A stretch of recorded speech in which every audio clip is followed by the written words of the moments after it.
Next step is to create the controller layer. So let me create the customer controller in the controller package. I'm annotating the customer controller with address controller first. And we need to add the at all logs constructor from Lombok and at request mapping annotation to provide the base URL.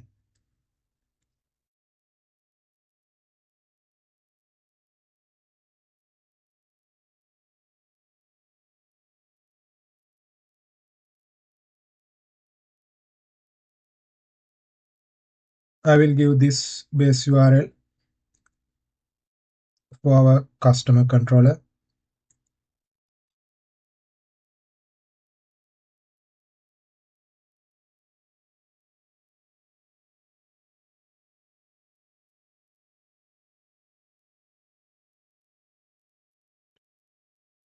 Then I'm going to define the endpoints.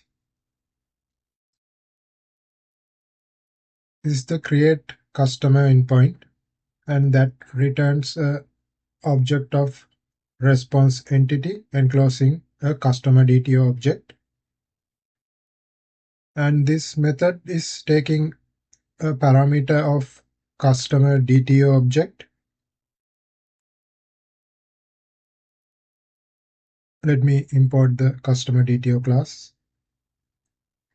And we need to annotate this create customer method with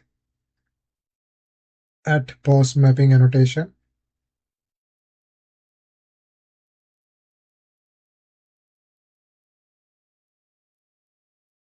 Also, we need to give the at request body annotation to convert the JSON payload to a customer DTO object. And we need to inject the customer service.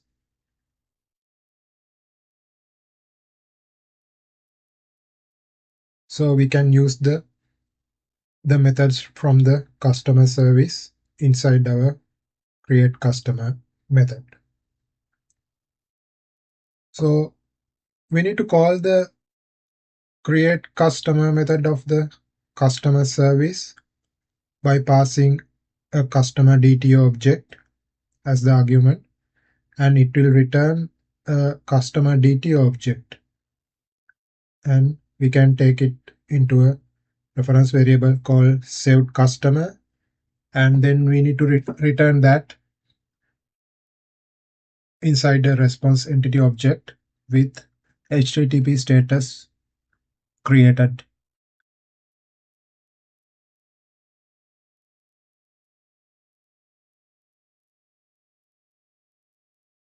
The next endpoint is get all customers endpoint. So this one is also returning an object of response entity enclosing a list of customer DTO objects.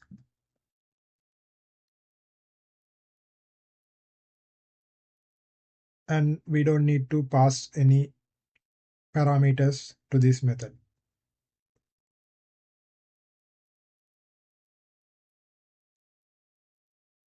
So in this case, we have to call the get all customers method of customer service, and it will return a list of customer DTO objects.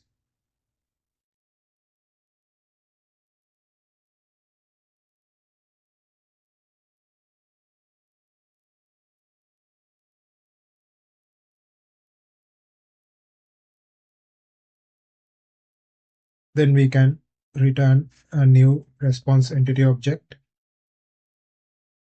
with the list of customers and the HTTP status of OK.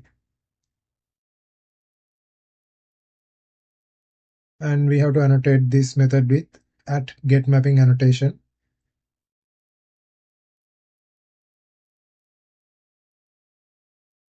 The third endpoint is get customer by ID endpoint. Again, we are returning a response entity object, enclosing a customer DTO object this time. And the parameter for this method is customer ID of type long.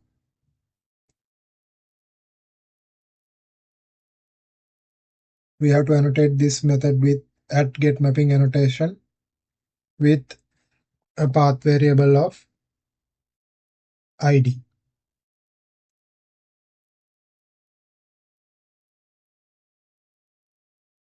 Then we have to use the @path variable annotation to bind the path variable to the parameter.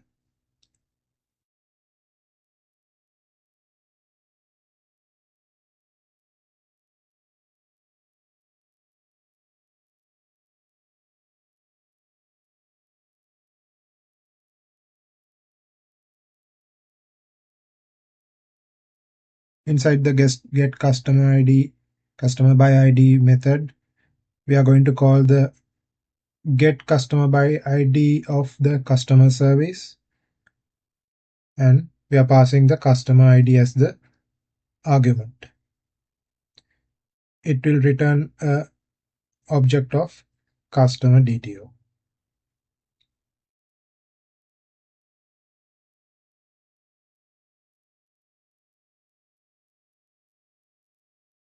Then we are returning that customer DTO object inside the response entity object. And we have to also return the HTTP status as OK.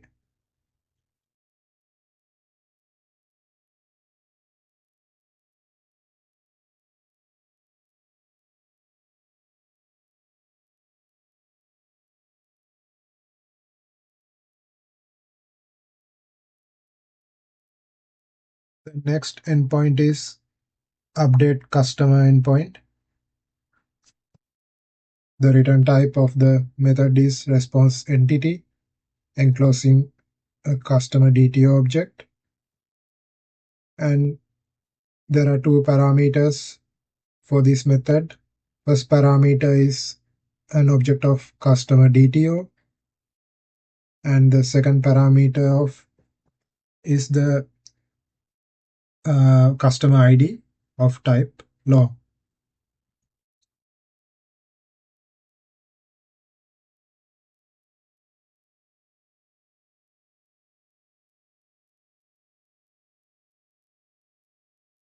And we have to annotate this method with @putMapping annotation. And also we need to specify a path variable.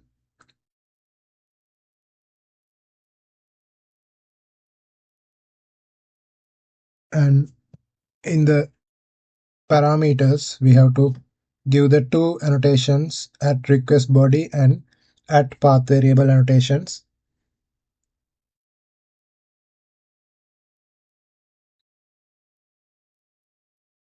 In the customer service, we have the update customer method. So we are going to call that update customer method by passing the two parameters.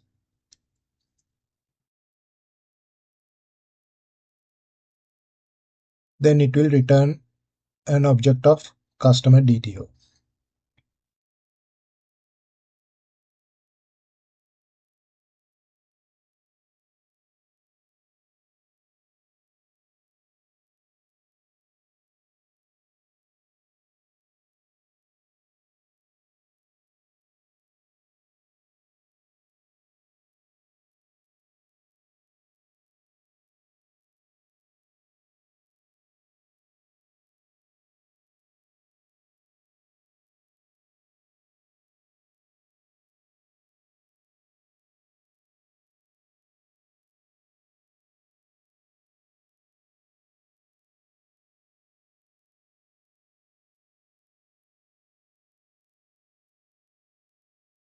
Then we can return an response entity object with customer DTO object and HTTP status OK.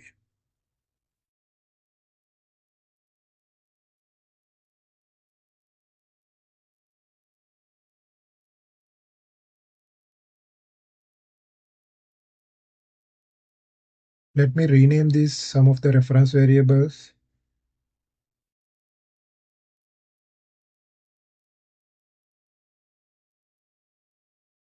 Okay, the final endpoint is delete customer endpoint. Here also we are returning a object of response entity, and we need to enclose a string in this response entity. And delete customer method takes only one parameter, which is customer ID. And we need to annotate this method with @delete mapping annotation with path variable of ID. As usual, we can add the @path variable annotation to bind the path variable to the parameter. Then inside the method, we can call the delete customer method of customer service by passing the customer ID as the argument.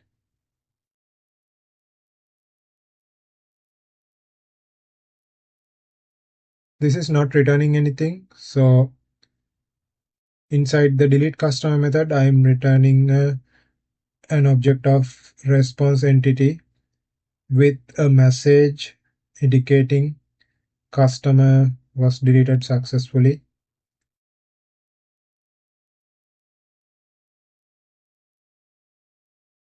And also we need to return the HTTP status of OK.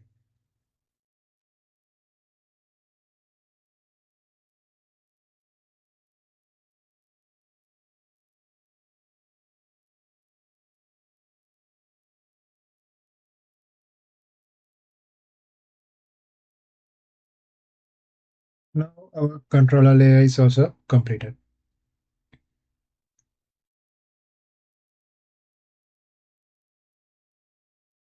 Let me go ahead and run the application.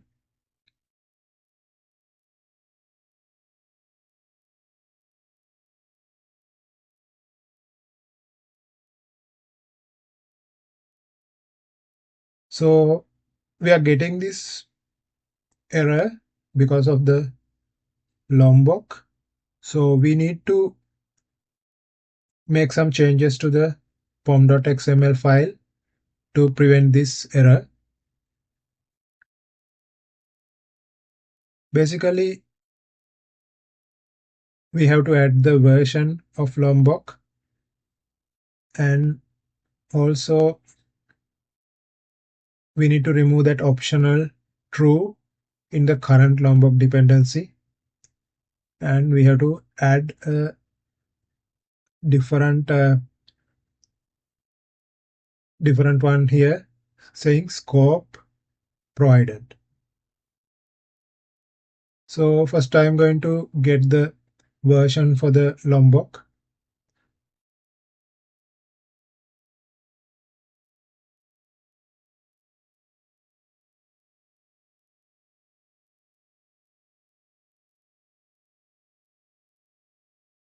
I will copy this version and let's replace this optional with version.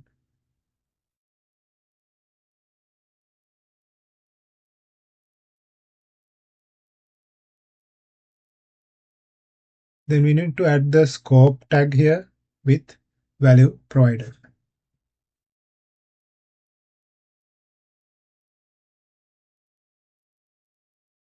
And I'm going to copy the version to paste in two more locations. Here under the plugins section also we have to paste the version for Lombok. After that I can click the load Maven changes.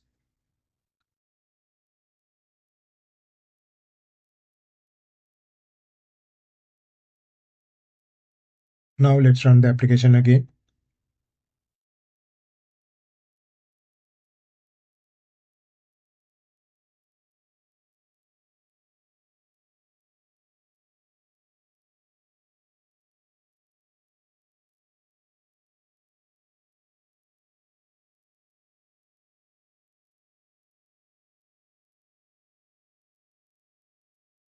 Okay, our application started on port 8081.